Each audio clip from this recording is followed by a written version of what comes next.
Hey everybody, welcome today to another great episode on the Meaning Forge. Today I have with me Dr. Holly Sullenger. She is a corporate speaker, trainer, and consultant. Having worked in the world of professional corporate education, she provides education events in the areas of leadership, professional development, and technology. To date, she has designed curriculum for and delivered over 80 technology courses and over 250 leadership professional development courses. She is a mile wide and a mile deep on several learning platforms. Student retention and applicability is paramount to their success in Dr. Holly's programs.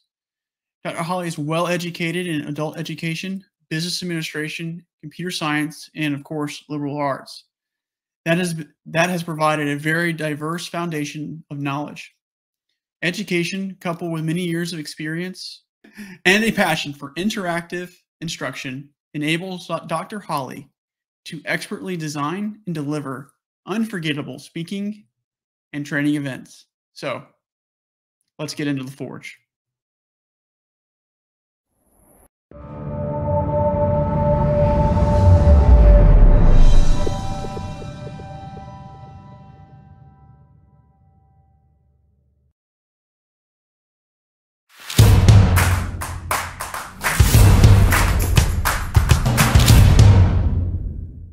All right.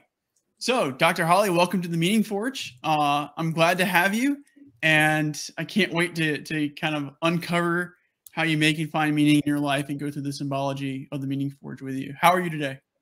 I'm great. Thank you so much for having me. I appreciate it. I've been a big fan ever since I found out about what you're doing, and I've seen it so many episodes, and I'm so excited you just released some. I've got to make the time to go out and look at those as well, but you do some really good things. So I appreciate you having me on. Well, that's awesome. And just so that way you're aware, there's so much coming ahead.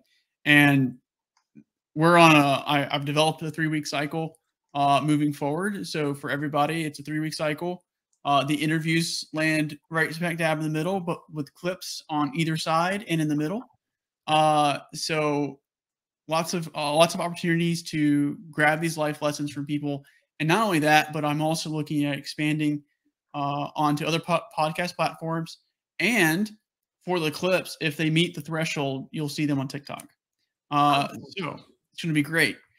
Now to the dreaded, I asked this question because it is such an open-ended question, and it's also the dreaded interview question, which is, tell me about yourself. Who is Dr. Holly? I love that. I would have to say at this point that Dr. Holly is somebody who has discovered what her passions are, and she's actively pursuing them. So I am a person who, as you mentioned in the intro, I'm all about helping people learn, helping people stay relevant in their fields. I'm all about my family. I'm all about getting outside and cycling. And I have a lot of different passions that I pursue in my life, but they've all come together to make me, I guess, who I am. And you mentioned my various college degrees. One of the coolest things I think that has helped me kind of refine who I am over the years is the fact that I've had such a diverse and varied background. So it helps me be able to relate to a lot of different people. I agree with that. And the idea of liberal arts education is so useful as like the foundation for that, and then going from there. I guess, what schools did you go to get your varying levels of degrees? That's a really good question. So I actually moved to North Carolina from the West Coast. Ooh. And so I got my first 4 college degrees in Washington State. So the little town that I lived in didn't have a 4-year university. And so when I graduated from high school, I went to my community college. That was the only thing I had access to. And I got my 2-year degree in computer science. And back then, we were told that the people with the 2-year degrees had a better platform than the 4-year degrees did, because everything that we did was hands-on. And then I followed that up with the 2-year degree in liberal arts, which you mentioned. Because I felt like I already had the tech and I had the science portion. I needed to be able to be a normal human being and make functional decisions and choices as well. And then I decided to keep going. I absolutely love learning. I'm a psychotic about learning myself. And so I got my 4-year degree finally, staying in the same little town. They finally had a place where we could go and do like extension classes. And I Mhm. got my 4-year degree in business management from Central Washington University in Ellensburg.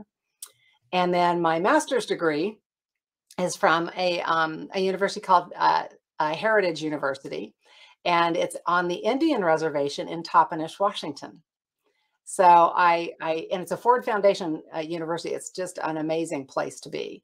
But I had to drive quite a bit to get in my master's courses as I was working full time through all of that. Oh, So yes.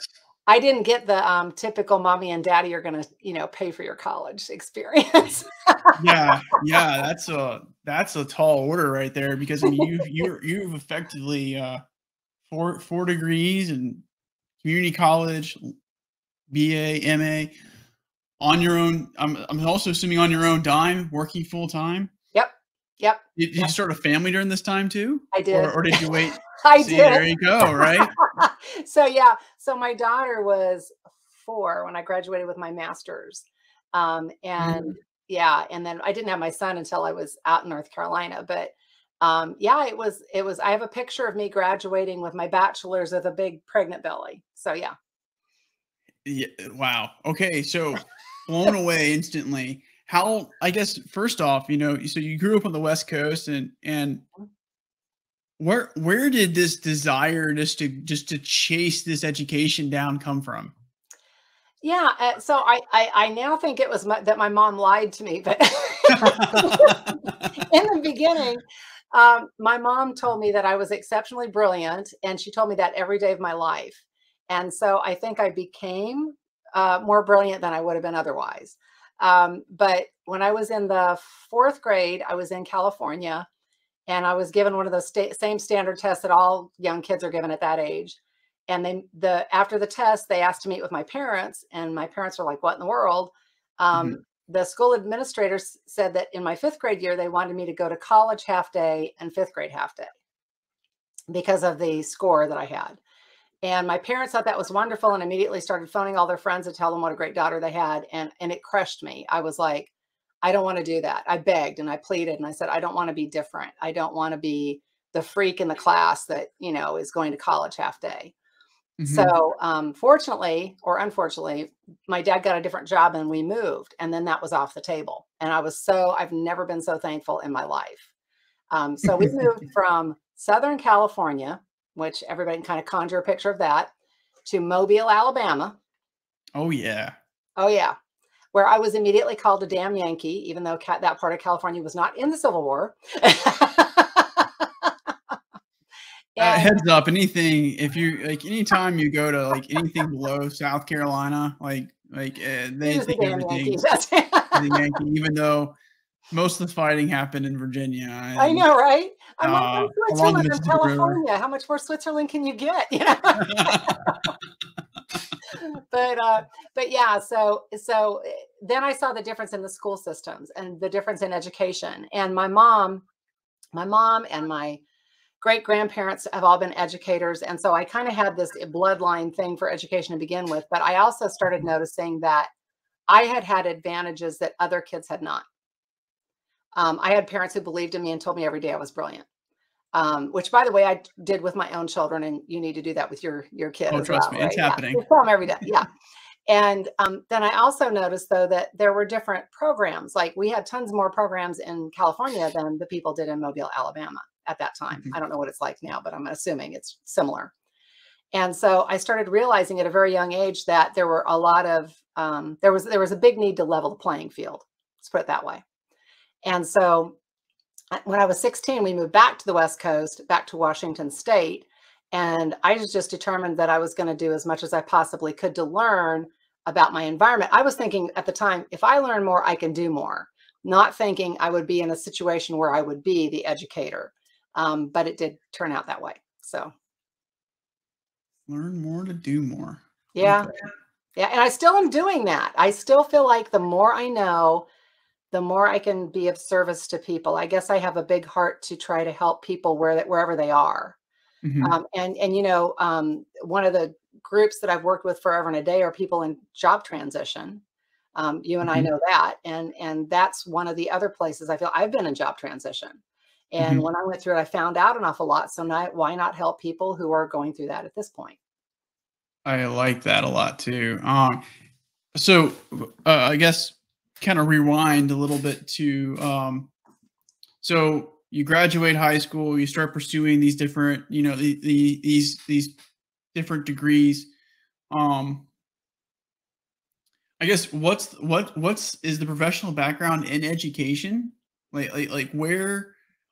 did you get your professional experience from Right. that helped kind of push you forward? So because I had the degree in computer science and because everybody was clamoring for people with that knowledge back when I Mhm. got it, I was immediately hired as a computer programmer. And that's I found out very early what it's like to work in a job that you do not like at all and does not suit you, but pays you so much money you can't quit. Oh, yes. Yeah, oh yeah.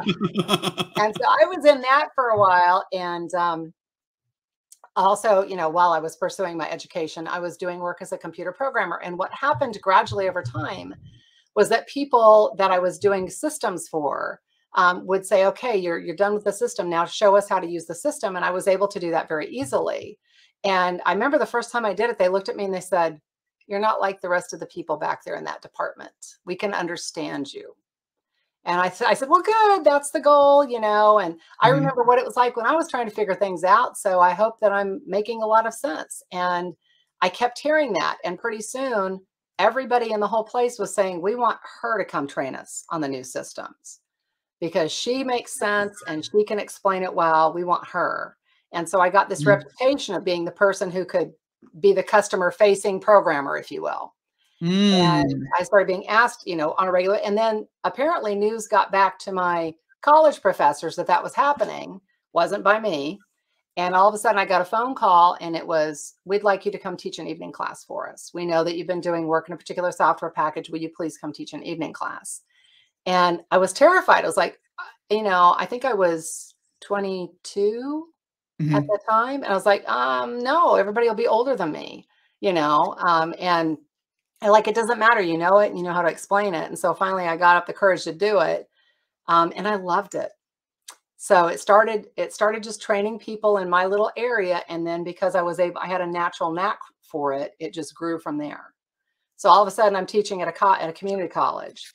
And then people are finding me at the community college and saying, "Come teach us at our place of business because we need to know this where we work." And it just kind of a grassroots effort happened. And then my master's degree is in adult education and my PhD also is in corporate training adult education. So um, I made sure that then I started focusing, honing in on what would help me deliver the content the best to people that needed it. That's really when people find that knack for some reason, like they can go off on this different path altogether, and then they find a knack, and that's really something that like knack space, and then they just exploit that space essentially, like in a good way, right? Like Yeah. they're able to lay it in. And so I guess the next part of this is why move to North Carolina of all places? So I was living in Washington State, and the part of Washington, okay, most people don't know this, but three-quarters of Washington State, the middle part of it is desert. It looks a lot Yep. like Arizona, Mhm. and complete with tumbleweeds that blow down the road and all that good stuff. No trees unless you water the ground, etc. And so everything revolved around the Hanford Nuclear Reservation. Mm. And if I wanted to stay with that industry, I could have stayed in Washington, but there was really nothing else for me. And so I started looking around the US. And at that time, I was a single parent and I was looking for something that I could take my child to and Mhm. have her be in a good environment. And at that time, there was no internet. So I was doing all of this research by the library and, asking for people to mail me stuff and North Carolina kept looking really good. So I came out here and visited friends that lived in North Carolina Mhm. and made the decision that this is where I wanted to come. And I sent out one resume when I got back home, just one, to North Carolina State University at the time, their corporate training division, which was called at that point computer training unit. Mhm. And they got it on a Tuesday and they called me on a Tuesday and they said, "When can you be here?" And I said, I'm finishing up my master's degree. I won't be there for a few more months. And they said, when is the first day you can do work for us? That's And a I good know, question to ask. I guess I'm coming to North Carolina. That's awesome. Yeah. So I started with them, and because I was doing the corporate training, and I was a Mhm. contractor. I was a contractor at the time, but since I was doing the work at NC State, other people found me. People that were coming to class there found me, went back and talked about me, and then I would have, you know, people that coordinated training contact me directly and say, "We'd like to have you come to our place of business." And Mm. so my business grew. And without doing any social media, which didn't exist then, without doing any marketing, any advertising, my business just boomed. And it was fun and I loved it. And I did it for a very long time until I became divorced and needed benefits. And then I went back to NC State and ran the unit that I had been working for Hmm. 10 years until we put that to rest. And then I went back out on my own again. That's really great. And so pretty much landed in North Carolina, uh, and you started kind of pushing this. Trying to think. Hang on. Sorry, I have to go to the next. I'm trying to think what the next question would be. You're good. Pre-recorded. I will tell you one really interesting thing Yeah, go about ahead. this whole thing I've told you because Yeah, perfect. it kind of might help somebody. So all the way up until I was about 20 years old, I was terrified to speak in public. Ter- Ah, public speaking. yep, terrified to the point where I would be nauseous, I would shake, I would stutter and stammer. I would turn bright red. I would speak as fast as I possibly could so I could go sit back down. And I was like a straight A student. Obviously, I enjoyed trying to make the grades and learn, but every single time I had to take a speech class and it was time to do a speech, I would skip class because I was terrified and I knew that I could make it up at the end when nobody else would be there. And when I was about 20, my dad heard me telling my sister I was going to skip class the next day for that reason. And I didn't know my dad was listening. And my dad, who is my hero, you'll hear more about him later, I'm sure, came whipping around the corner and he said, "Oh, no, no, no, no, no, no. No daughter of mine is going to allow herself to be afraid of something like this. Absolutely not. This is not allowed to happen. You're not going to do this." And I was like stunned. And he said, "Tomorrow morning, you will be at my car at 7 in the morning dressed. Wear something nice." And I was like, "Oh my God, he's going to give me away. What's going on here?" And the next morning, I was still terrified. He stuffed me in his car and he took me to his Toastmasters meeting. And he continued to take me to his Toastmasters meeting for 2 years. So it was me, a little 20-year-old blonde girl with long blonde hair and didn't know what she was doing, and all these dads, right? All these Mhm. middle-aged guys. And they were like so helpful. And I'd get up and I'd shake and I'd talk and they'd go, "It's okay, Holly, keep going."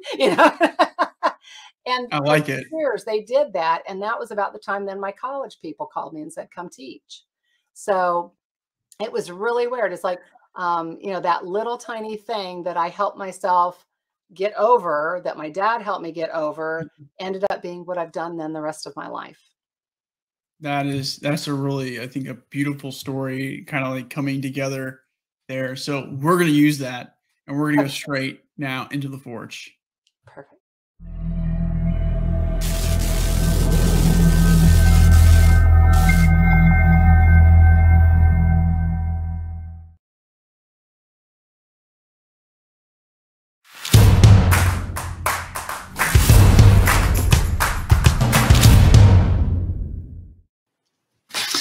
So welcome to the hammer. So the hammer is inspired by Thor and Mjolnir and all that fun stuff, right? So you can always watch the Marvel movies if we don't know what that is. So one of the things that we bring together is all these different materials and stuff like that, and so these influences that come together. And you in the previous section kind of talked about your dad being your hero and dragging you kicking and screaming to Toastmasters. Yep. So note to self: get better at public speaking. Go to Toastmasters.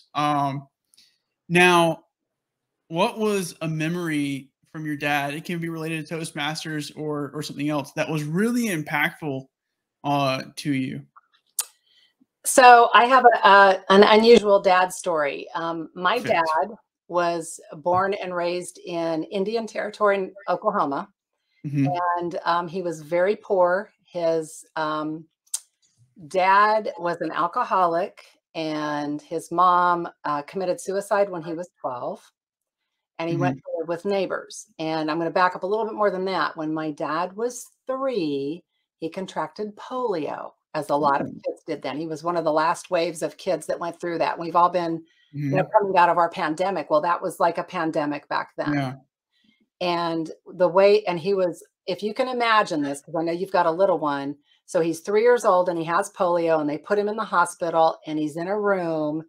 And for 3 months, his parents are not allowed to go in the room with him. For 3 months, he's by himself. And the way that it manifested is he healed, obviously, but it manifested itself on his right arm. Mm. His right arm was very, he had trouble moving it. And so he was 3. He would fall on it frequently and break it. So they kept setting it because he'd break it all the time. And by the time he was in his early teens, his arm had atrophied. It wouldn't move at all. He couldn't open and close his hand. It just hung limp at his side and it never grew. And so my dad had this, what you and I would think people would call a handicap.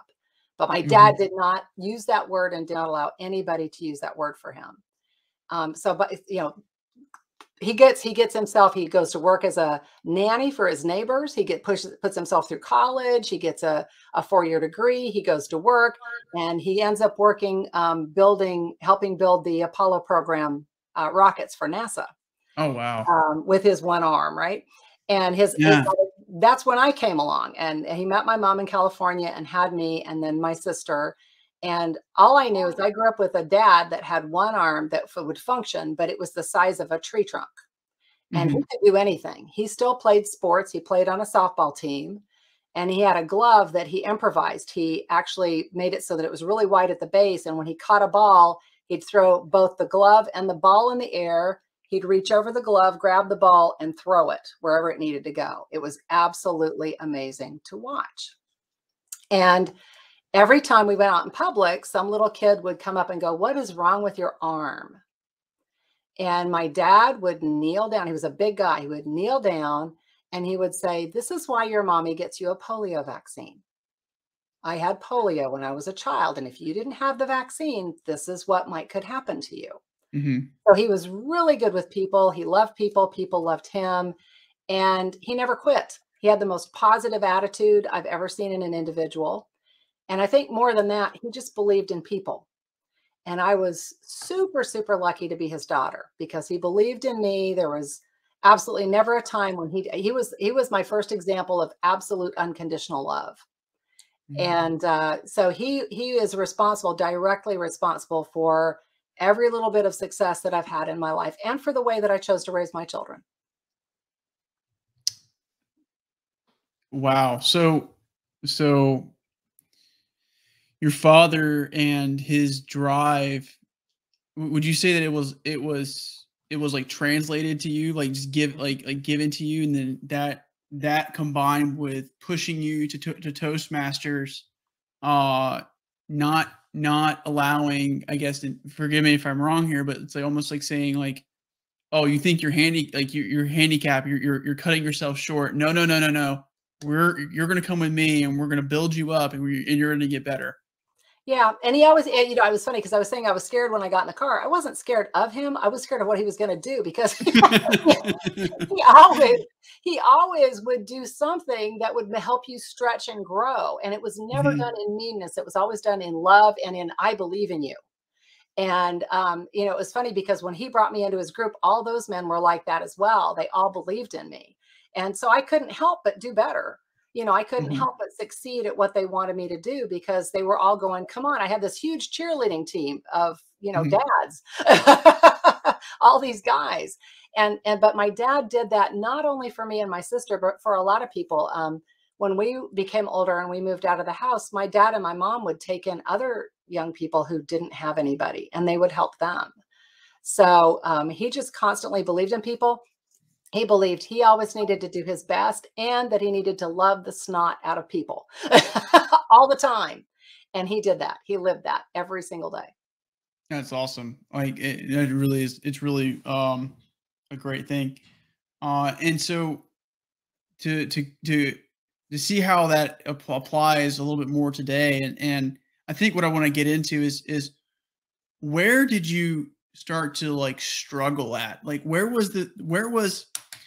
did this, this belief kind of start to fall apart for you, maybe individually, Mhm. um, where you were on your own and you realized you were on your own and you started to make yourself and realize who you were. Yeah, so the biggest thing I've ever had to get past is myself. Mhm, For whatever reason, hardwired within me, and it probably didn't come from my dad at all, but I have a huge set of expectations for myself. And I'm a mhm, very harsh critic and judge of myself. And that can be mm, debilitating. If you're trying to do something and it's just not coming together, it's real easy to go, well, that's just not me. I'll never be able to do that and just walk away from it. mhm, And yet my dad kept saying in my brain, right? No, no, no, try again. mhm, But I'd continually, and I still do oftentimes have to get past myself. There's a big, huge, I guess, kind of a trend that people have been following lately. And I think there's something to it. And that's people talk a lot about having an imposter syndrome where mhm, you don't feel like you're good enough or accomplished enough or have had enough mhm, experience and you continually self-doubt. And I think honestly that's probably something that rears its head in my life from time to time. mhm, um, Even though I have had way more experience than most people, and I've had so many opportunities that most people don't have the ability or have had the benefit of going through. mhm, I will find that from time to time I'm saying to myself, wait a minute, why am I doing that? I shouldn't be the one doing this. And so I still have to get past that on a regular basis. hmm. And my dad's the memory of my dad saying those things is what gets me there. Well, I just think it's funny from like just kind of listening to the story so far. Like there's kind of like there's the brilliant, like kind of like being fed, and then there's the drag along, push yourself aspect coming together. And one more thing, just to for the hammer. So you found your knack in teaching, and you found your knack through through uh, through corporate teaching, especially in technology, right? Mhm. Who was a major mentor that brought out the best in you as well, and that you continue to look up to? Yeah, that's a really good question. So, the mentor that I had that probably touched my life the most, um, I'll mention two of them. One was a high school teacher. She was my math teacher, and she was Mhm, the reason I went into computers to begin with. She told me that I was brilliant with math, and so I should go into this new field called computers because her son had and he made a lot of money. When you say that to an 18-year-old, it's like, yeah, mhm, a lot of money. I'm doing that, right? But she believed in me. And the funny thing was, of all the topics, math is probably my least favorite. It's weird because I have a really analytical brain, but mhm, if you get into way high levels of math, it's not a natural knack for me. mhm, And then not long after that, one of the first jobs I had in the field of computers, I was a computer technician for a company called Battelle Pacific Northwest Labs. They actually helped develop the candy coating that's on M&Ms. There's many other things as well, but everybody knows what that mhm, is. And I had a woman who was also, she was a senior computer technician when I started, and she took me under her wings and she kind of showed me how to do things.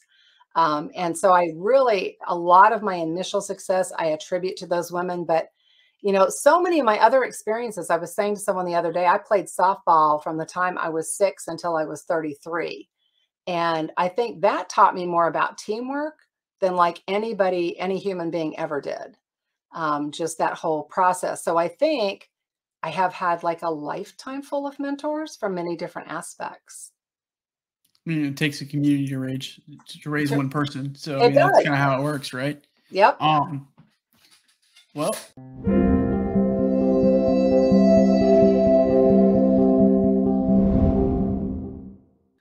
um, okay, so one of the things that I kinda wanna dial in on, so, like, the sword, so you come in and you forge yourself, like, this is what you become and what you embody. You embody, you wield it, it's on your side.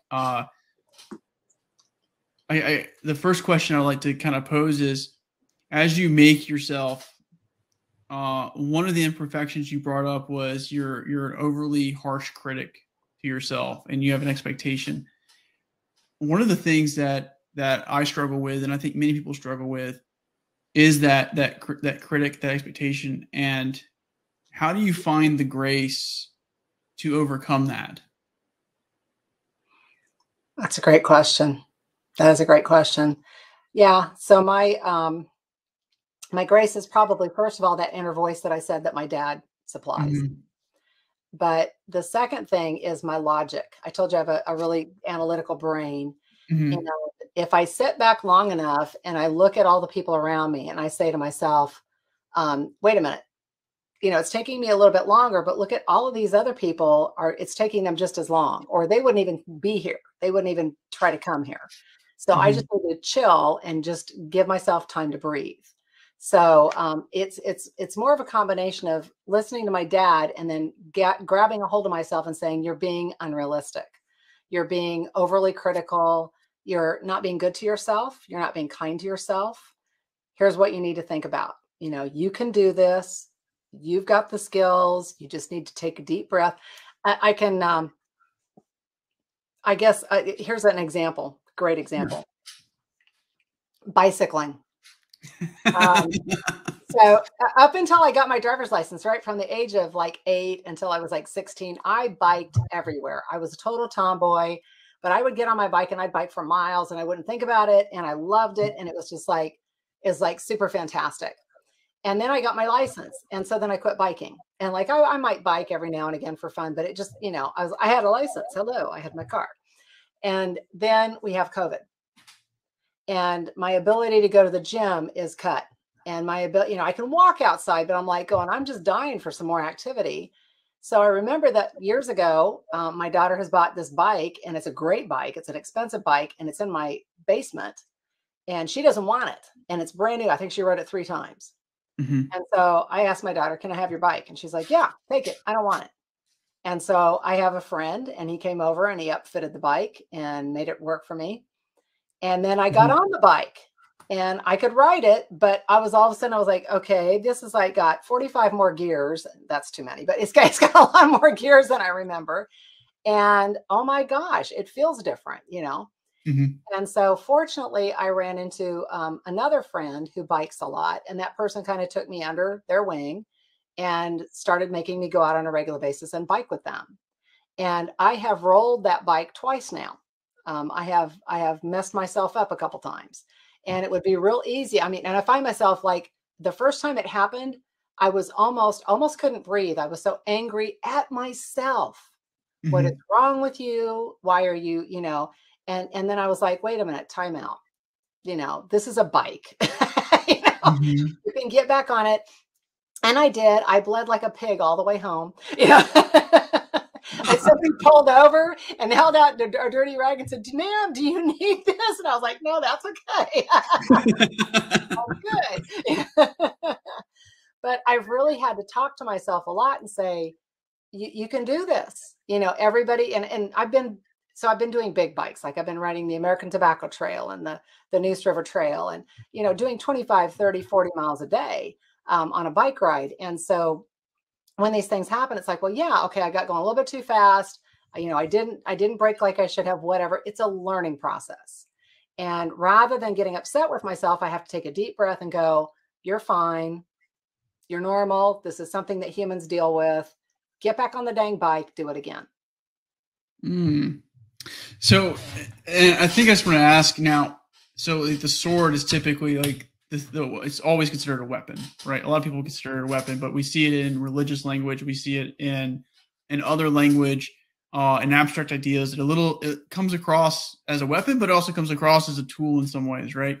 So, how does that logic and that process, that I would almost say a grace process, right, come in to not only help yourself, but then to turn it outward? Like, are you able to turn that same process outward and help other people? Yeah, I hope so.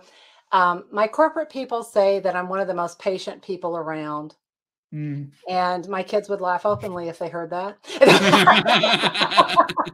I think all parents and all kids have an interesting relationship when it comes to Oh, yeah, what we absolutely. say. But yeah, so I think that, yeah, I think that I'm able to do it with others more easily than I am myself. Hmm. So I think that the practice now that I have of stopping, taking a deep breath, and encouraging myself, that's something I use with others all the time. And that's become one of my, I always say to people, what's your superpower and what's your secret sauce? And my superpower is I can train people like there's no tomorrow. People absolutely adore learning with me. They like the way that I facilitate. What's my secret sauce? Well, that's one of the parts of my secret sauce. One of my ingredients is that the fact that I am patient and very, very, very encouraging. Hmm. Um, when I'm doing technology classes, I speak in a language that everybody understands. That's not very typical. And I have a lot of really great examples that really resonate with people. So all of that comes together to make my secret sauce, I guess.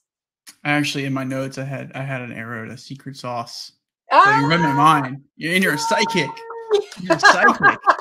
I Uh, love it. so so with that being said, was there ever a time where you went into a situation and completely misjudged it, completely got wrong, and like what was that time, and what did you take away from that? So I know one time when I was worried that it was going to be what everybody told me. I'll tell you about that time. So there is yeah, there is a very large production manufacturing plant not too far from us in a very big city. And they approached me and asked me if I would come train their people. And I said, as I do with everybody, I'd be delighted. What do they need to know? Happy to work with you. Mhm. And then I was telling a couple of my counterparts, oh, I'm going to be working for X place and working, training their employees. And everybody that I told went, oh, dear God, no, run, and I was like, what do I not know? And they were like, oh, it's just the people are horrible. They're going to eat you alive, Holly. They will absolutely eat you alive. And I was like, I don't understand. And they were like, oh no, it's a, different kind of production manufacturing. Those are different people. They are going to spit you out, girl. And I was terrified. And I can tell you that even, I got myself kind of worked up over it, had a couple nightmares, all the good stuff. But I didn't cancel it. And Mhm. when I by the time I was driving out there, and it's a 30-minute drive for me, I was saying to myself, you know what? Your dad taught you to respect everybody no matter who they are, from one end to the other, from high, low, left, right, you're respecting everybody immediately. My dad taught me to respect people first, not Mhm. to make them earn my respect, but to respect them. They had to earn my disrespect. And so I went out and I respected everybody that was there, and I'm still training there today. And I have not yet had a single problem ever with those people. Do you think that maybe those other people that you were that were warning you and stuff like that were they went in with the wrong mentality? I do. I do. I think we can always do that. I think Mhm. we can allow our preconceived notions. We can allow the biases and the things that we've learned. I mean, we have to revisit what we know on a regular basis. The things that we're taught as children are not always right. The things that we're taught as adults are not always right, and they might change from it. I mean, my gosh, we're learning right now about, do the vaccines work? Which vaccines work? Do we need another vaccine? I mean, we don't know. 20 years from now, Mhm. people will go, well, duh, this is what we do, but we're not there Mhm. yet. No, we're So not. every part of our life, we need to say, do I have an unconscious bias? Do I have something in me that is just being disservicing to either me or to the people around me? How can I change that? And I think we have to revisit that on a regular basis. And I think when we do, it makes us better in the long run. I mm, I have to have a conversation with myself now on whether or not I want to visit this now, visit this later. Oh, Um, interesting. so what I'm trying to do is so and forgive my poor definition, right? So my poor Sure. definition, bias in some ways is a heuristic gone awry, right? Mhm, Because we all use heuristics, mhm. and so I'm trying to think how you can turn a bias into a useful heuristic? That's the question I'm running into. And the question so like, and it applies to the sword, but it also applies to the crown, right? It does. So the sword from an individual level, because what I'm trying to understand is how you can use a bias, you identify it, and then how do you overcome it and turn it into a useful heuristic, compensating for that bias Well, that's basically what I on the did. individual level. That's basically what I did, and I can speak to that. So if you're interested in knowing how you might identify a bias and then use it for good, the bias that I saw that was at play with the people that were warning me and myself, the company that I'm talking about has basically 3 different tiers inside of it, as far as people are concerned. The top tier is made of management supervisory level people from the country of origin. Okay. The middle tier is I'm gonna go ahead and say white American, mostly male. And so there's like the sub-management level, if you will. And then the bottom level, the people that do the work in the production manufacturing plant are very brown. And so the bias was, you're going to have to deal with all of those people, and those people are not going to like you. You're only going to fit with a very small portion of those people. And so my bias immediately was, well, I've always gotten along with everybody, regardless of their color, their race, that's just, I've always been able to get along, but maybe they know something about this particular industry and those people that I don't know. So then my bias became not just an issue of race or gender, but it became an issue of the industry, the country of origin. Are you following me? And that was, and I could see where they were coming from. And as I thought it through, I was like, I had to identify it. They're talking about the race. They're talking about the fact that it's mostly male. They're talking about the fact that the country of origin is Asian. They're talking about the fact that the bottom level people that work there are people that are there because it is the best paying job they'll ever have in their lives, and they've got rough lives, and they do. And I had to identify all of those and then say, is that going to stop me? And the answer was no. Because even though I know all those biases exist, and even though I could identify those because I'm very well aware of how people think, I could use that bias and flip it and say, I'm going to ignore that bias. I'm going to not allow it to have control over what I do. I'm going to take this job. I'm going to treat people the way I've always treated people my whole life. It's never failed me yet. Why don't I fall back to that? And what I found is it works. So oftentimes when you identify the bias and then make a point of saying, I know this is here, but I've got to get around it somehow, or I need to choose, right? I could have chosen to go the other way. I could have called up the company and said, oh, no, I can't. No, everybody's telling me I shouldn't do it, so go find somebody else. But I made the choice. No, I'm going to do it. And I'm going to do it because these biases over here, they've never been correct so far. Why not just go ahead? So I think you're right. I think often it's key that we identify biases and make the choice of what to do with them. And you can either give into them and allow them to, and maybe, maybe for some people that's their choice. But you can also say, no, this is going to be an interesting experiment. I'm going to ignore the bias. I'm going to go in and be me and do what I've always done and see if the biases hold true. And in that case, they did not. I like it. Okay, that worked.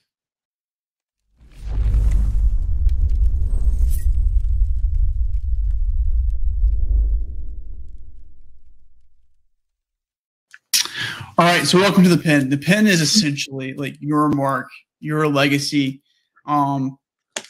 When everything, and this is my favorite question because I like to take it to its most absurd point. The further I can take it from the day in, like today into the future, the better, right? So 2,000 years from now, Dr. Holly, what is the essence that you want to be remembered for?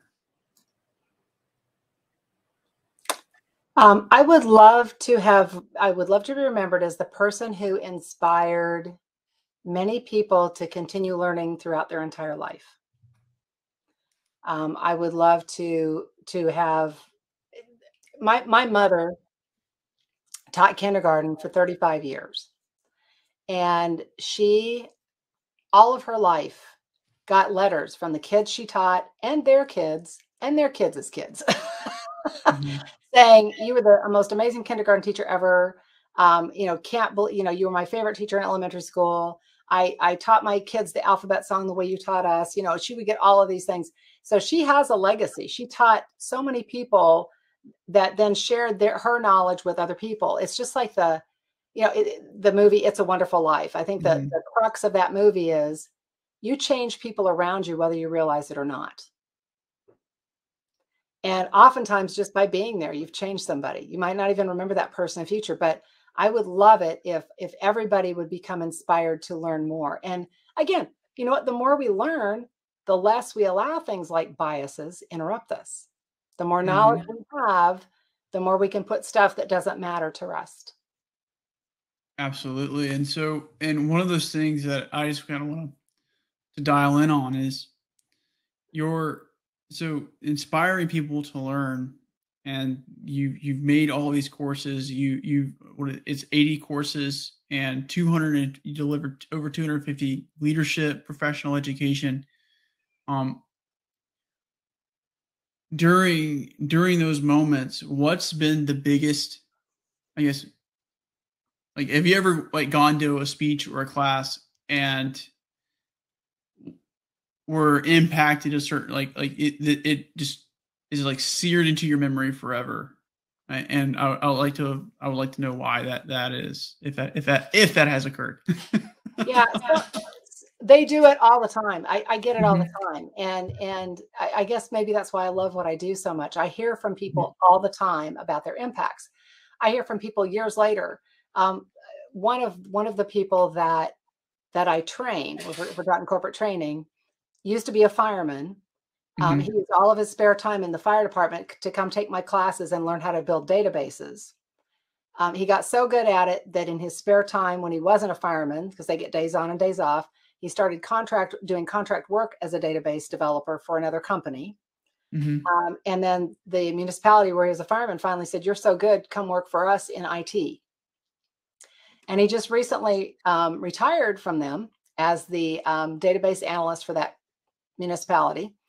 And he's now doing contract work again, making gazillions of dollars. And every time he sees me, he goes, "I'm doing this because of you and your training." And that is like better than anything in the world. That is just knowing that mhm. he was able to do for himself all of that with the little tiny bit of impetus that I gave him. He was off and running. Is great. Um, I did, for a recent example, I did do a talk called "How to Create Your Own Internal Board of Directors," which is basically talking about the people that you need to surround yourself with so that you can be your best self and get to the next level of success. And I did this for a women's organization recently, and I don't think I've ever had people respond like they did. They were out of their brains, so excited about pulling people around them and using it to make a difference in their professional worlds. And when when I was done, I think it was the next day, the leader posted on social media one of the nicest thank yous. I mean, she made it public. Mhm. Because of Dr. Holly and her talk, this is what I'm now going to do. Blah blah blah blah blah blah blah blah blah.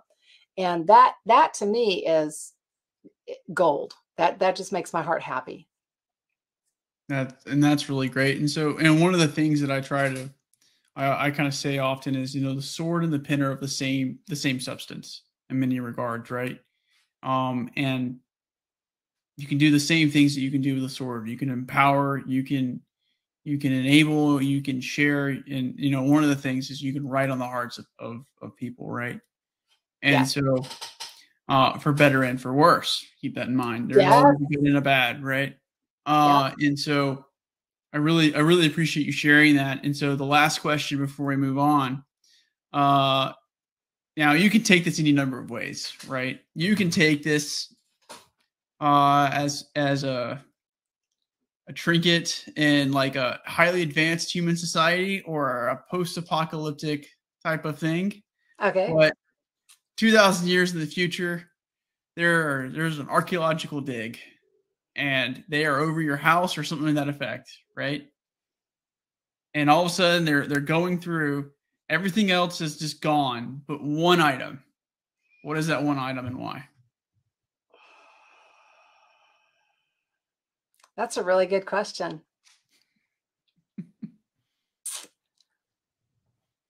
I would think, I don't know. I wish they could unearth my entire hard drive because they would have all of my content and it would be historically interesting. And not only would they have my content for what I do for a living, but they'd have my digital images. So Mhm. I guess I'm going to go after that. I guess I'm going to have them unearth my hard drive and be able to somehow pick the information off of it. Okay, Um, okay. yeah, but And that is a and hard one. and and on that, I see you played to the technological advanced side of this, because I could just been like, we're post-apocalyptic. Yeah. Uh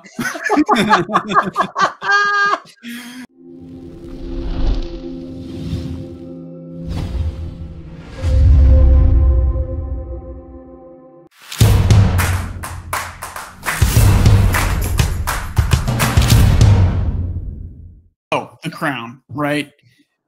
This right here is, heavy as the head, the king, the guy, the leader.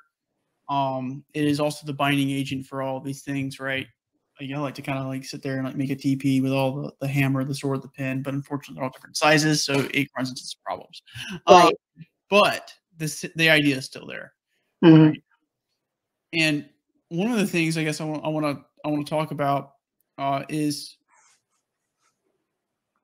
what do you think your responsibility is to the world right now, and why?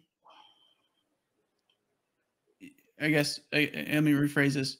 What's your responsibility to the world right now, and what burden does it make your head heavy on?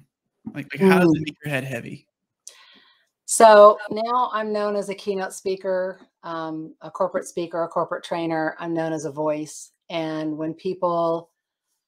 uh, when people have a cause, they often want me to lend my voice. So there are a couple of ways that I do that. And again, I mentioned earlier, I work with people in transition. And oftentimes I do little seminars, and that's what I do is I just give my best information that I have for seminars, and I do that gratis. I don't ask for money for that, and nobody pays me for that.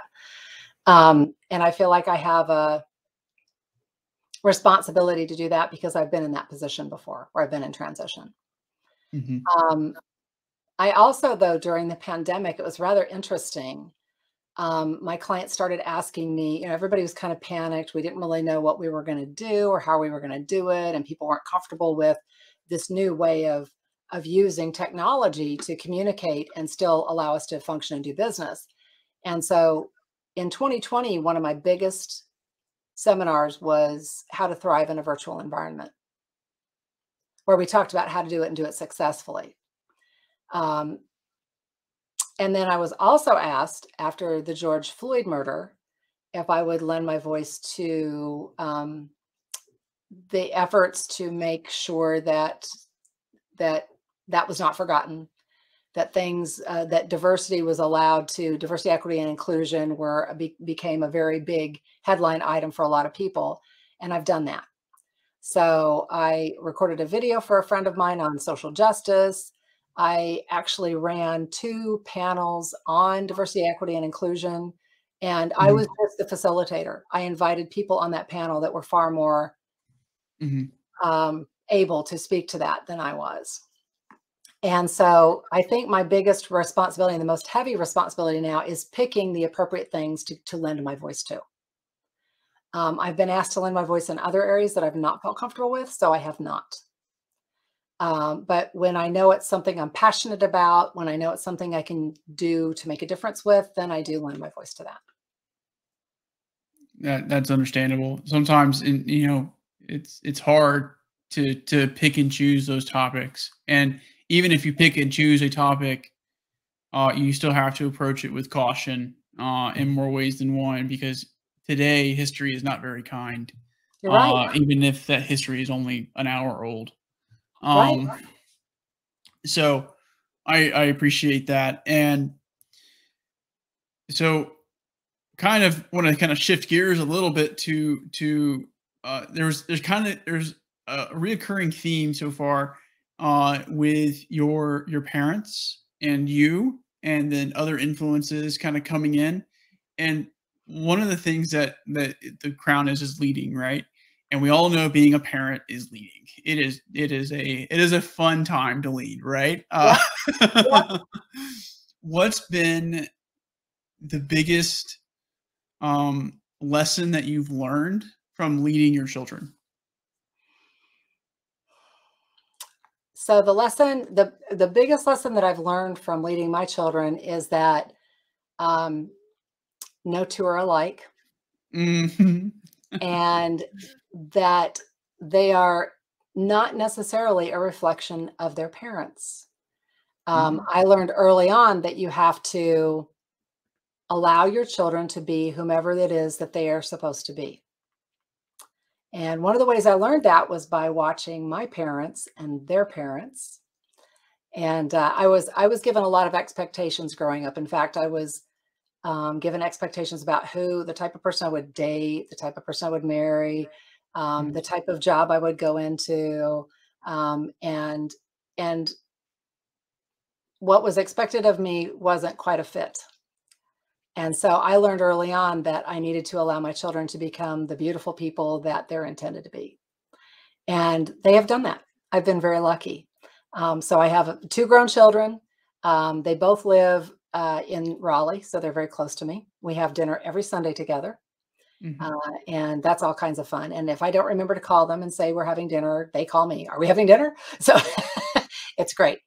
But they're both functioning, contributing human beings. They have great jobs that they love. Neither one is married yet, so it's just me and the kids still. Mhm. But they've become just absolutely gorgeous people that I never thought they could become when they were little tiny babies. And I guess now I want to take this is, in an interesting direction, right? So in this microcosm of being a parent, which is still a freaking Mhm. huge playing area, like, I Oh mean, yeah, huge, right? oh yeah. How did you, like, was there something that you took from being a parent into your education, like into educating people in groups to help them become better people and to become more skilled? Yes. So, and it's so funny that you drew that bridge for me. Absolutely. When I am teaching, when I'm working with people, I'm looking to help them develop into whomever and whatever they should become. Mhm. Not everybody that comes to a technology class is going to be the next Bill Gates or Steve Jobs. It's just not going to happen. But they need to have the tools to do their job, whatever they're passionate about. And so I'm very careful and very intentional about learning whatever it is that my people need to do, how they need to do it, and what level they feel comfortable doing it at.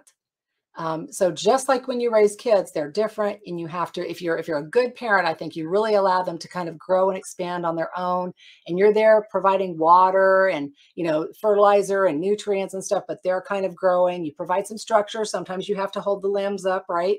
But they're Mhm. growing on their own. Same thing happens in the world of what I do: corporate training, corporate speaking.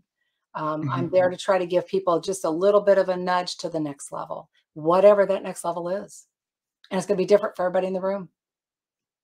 And during these conversations, a lot of it comes into there's a few of the things that kind of come into play, and one of the questions that I kind of lead into is those hard decisions, and how do you make, because being an educator, being a leader, being anything is not easy, right? No, it's not. And at some point, there's a decision that's made, right? I'm either going to devote more resources to something that's clearly not working, or I'm going to cut those resources off and redivert them elsewhere, whatever the case may be. Uh, how do you see that decision making process, and and what would be some words of advice for leaders dealing with that? Yeah, that's a good question. So, when I have to make a decision, especially a decision that might be very impactful, the first thing that I do is gather all of my facts and I make a goal. This is the thing I'm trying to decide. So I set down Mhm. what I'm trying to decide and gather all the facts around it. And then, and I think this is what helps me, I have my internal board of directors. So I have my trusted sources that I go to and I say, hey, look, I'm going to be making this really critical decision. It has the ability to impact a ton of people.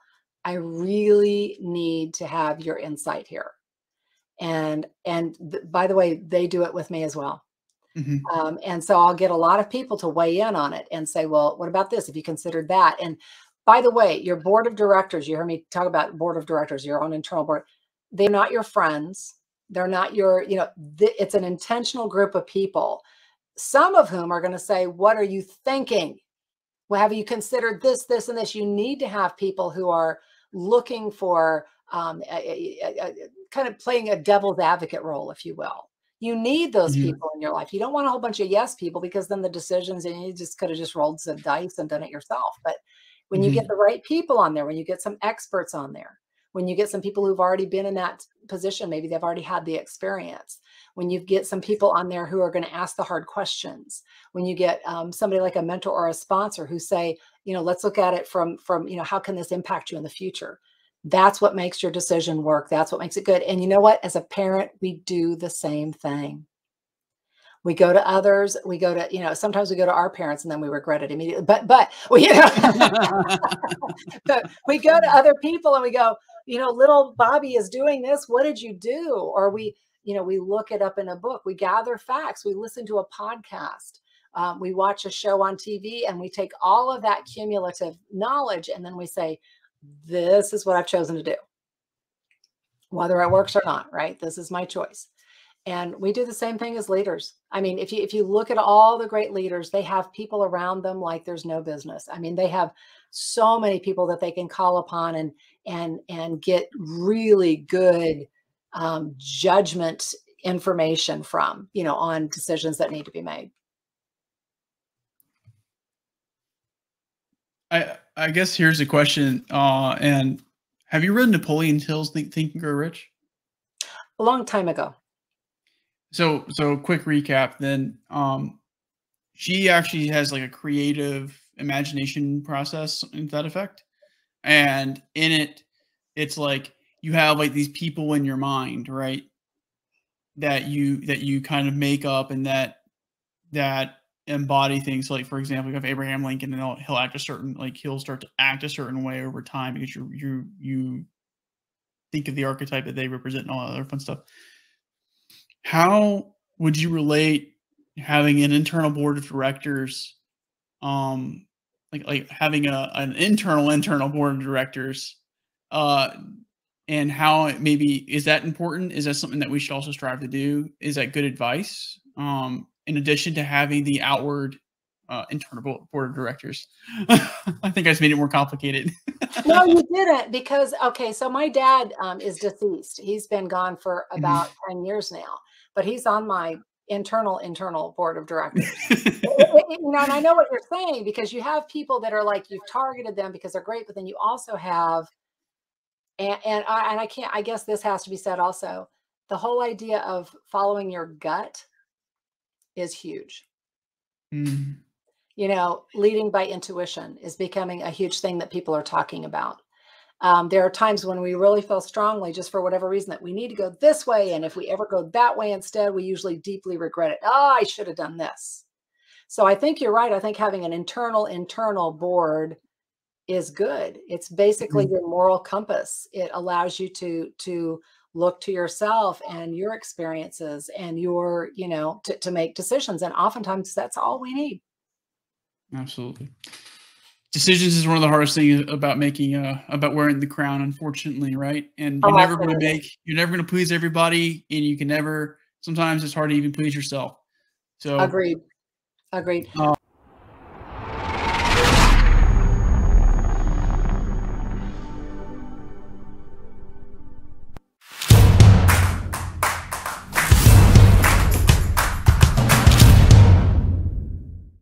Dr. Holler, thank you so much for coming on the Meeting Forge, and I must say it's been a privilege to have you on. Just to kind of recap real quick, we started with your story and where you come from, and West Coast to East Coast to West Coast to East Coast, from just your parents influencing you in more ways than one, to chasing education. I would say you grabbed education by the horns and just chased it down. Yep. And that's really admirable. And in so doing, you kind of found a knack, to use your words here, a niche for how to communicate really technical and to a point, probably some abstract ideas into something that everybody can understand. That is the hallmark of a genius in more ways than one, right? Einstein always said, if you can take something complicated and make it complicated, then you're not doing anything. But if you take it and make it simple, that's where it's at. Nobel Prizes in physics are awarded for how concise they are, not for how long they are. I love it. So when we talked about the hammer, there's a bunch of little things that we kind of alluded to, and one of it was the influence of your parents, the being told you're brilliant, being told that you can do this, and kind of nudging you along the way. And we see this later. We see this as you start to become a mother and a teacher, right? And all these things kind of start to bring you together in this analytical mindset. And so you start to forge and embody this almost your sword, right? The Dr. Holly sword. And in it, there is one little minor imperfection, right? And that's critiques and expectations associated with that, but you've overcome it and know how to use it. You know, maybe it's just a small place where the blade is curled or something like that, and you're able to work around it. It's not a huge deal. And I would also say you essentially kind of fixed it, right? And while many people can make multiple swords and all this other stuff, and I'm sure you have, one of the things I find in the sword is that through logic and grace, you've developed patience and a few other things. And I think it's very empathetic, because it allows you to, as we talked about, to talk to students and really empower them and bring out the best of them to achieve their goals. And that I must say was really a treat to listen to. And then when we get to the pen, like your mark on history, that to me was interesting, because you really just, it's just so entrenched in who you are that I want to inspire other people to learn and to don't stop learning. And that let's hope that we live in a technologically advanced civilization, so that way people can find your hard drive and pull that information out, and probably like old code, right? Right, exactly. So I think what they will find, some of it's like, well, this person is teaching how to, use databases or any of the functions associated with that. And instead they come out with somebody who's like, this is a model of teaching, and not necessarily the technical acumen of what you were teaching, but the model of teaching. And I think the two are interestingly intertwined. Then we come to the crown and the burden of leadership and leading. One, we talk about leading children, right? Because that's just how it is, right? Oh, yeah.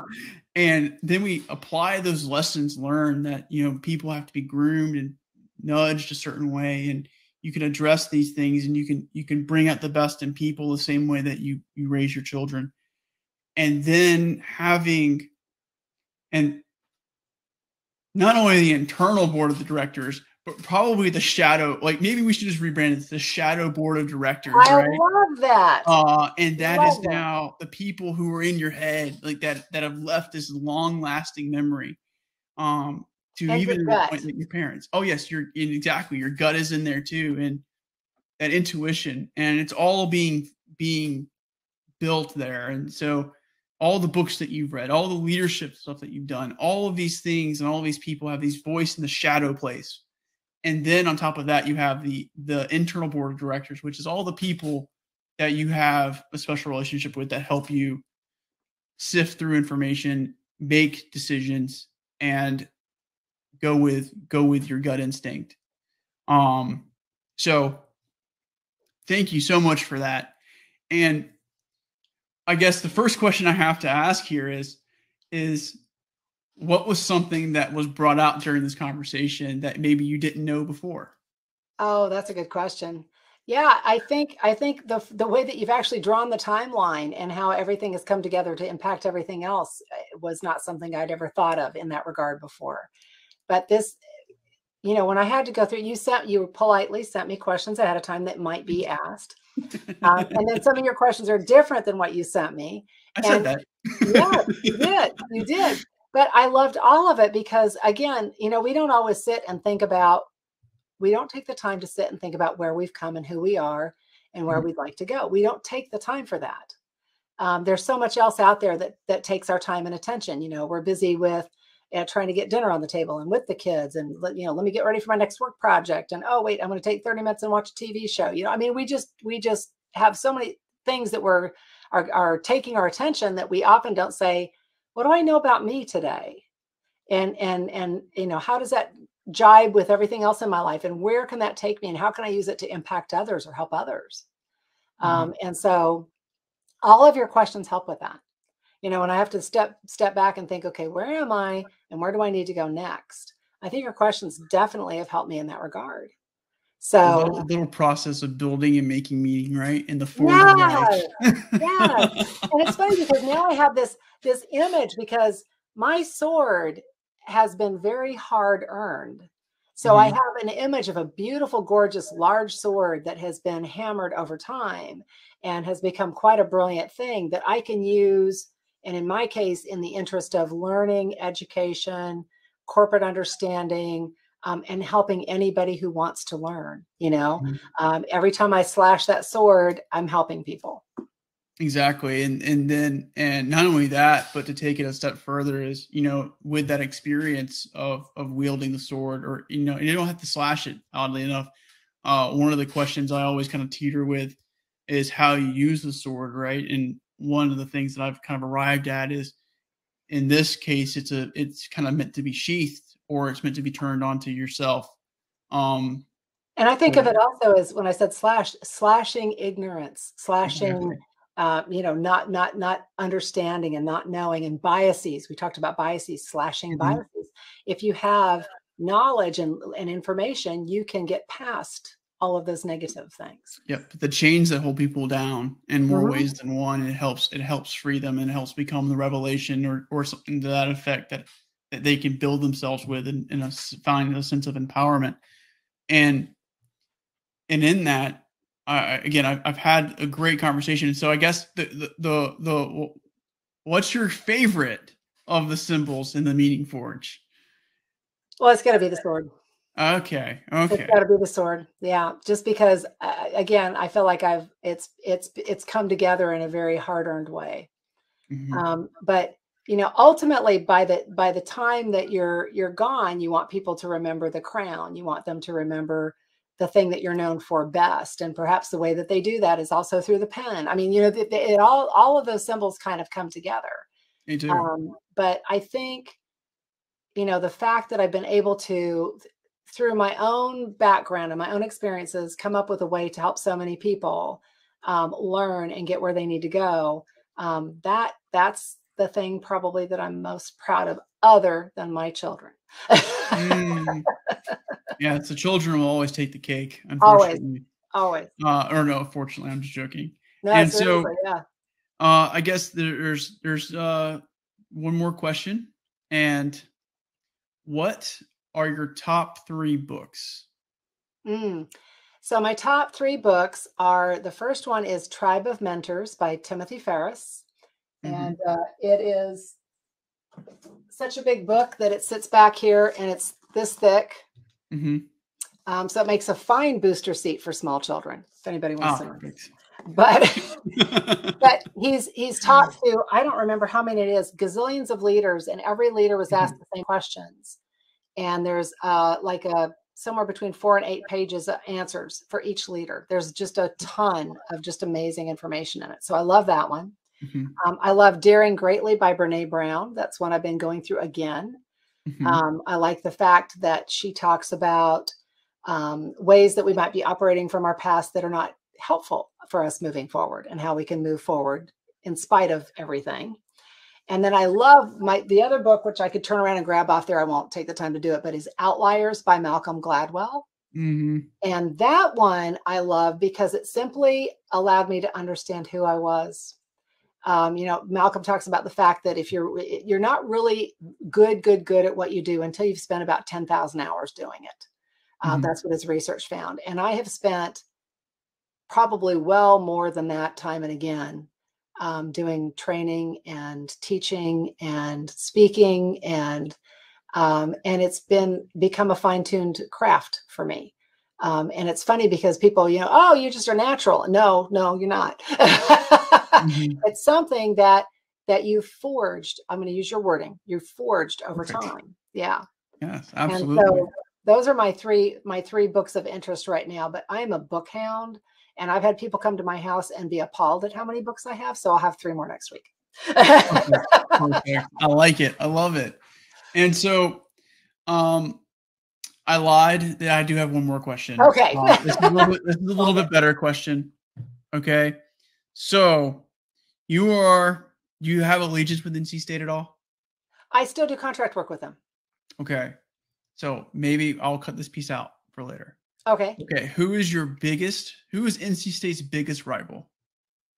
Well, they would probably tell you UNC, but they also just beat Clemson and had a heart attack doing it. So yeah, it's anybody who's beating them.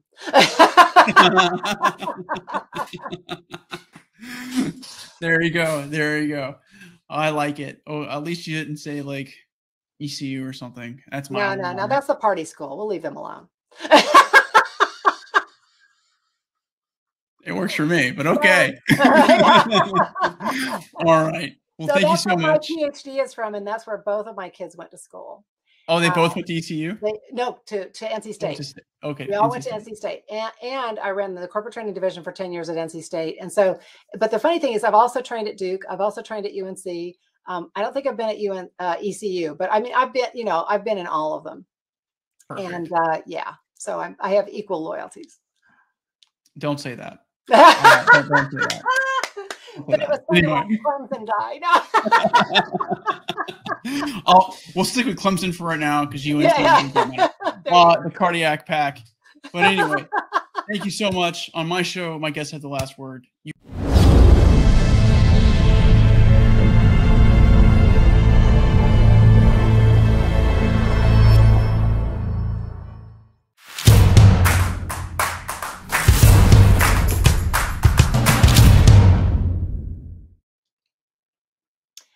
So I wanted to thank you, Jim, for having me on the Meaning Forge. And I want to encourage everybody. Jim taught me a lot about myself throughout this podcast taping. And I would encourage you to listen to his podcast because he's talking to a lot of people and finding out a lot about what makes people tick, and we can learn from others.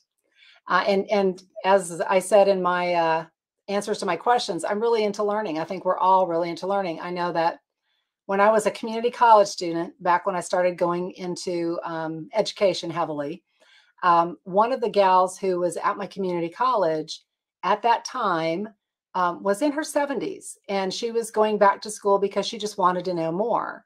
And she was an absolute, just wonderful person. She was hysterical. She was fun. We all wanted her around all the time.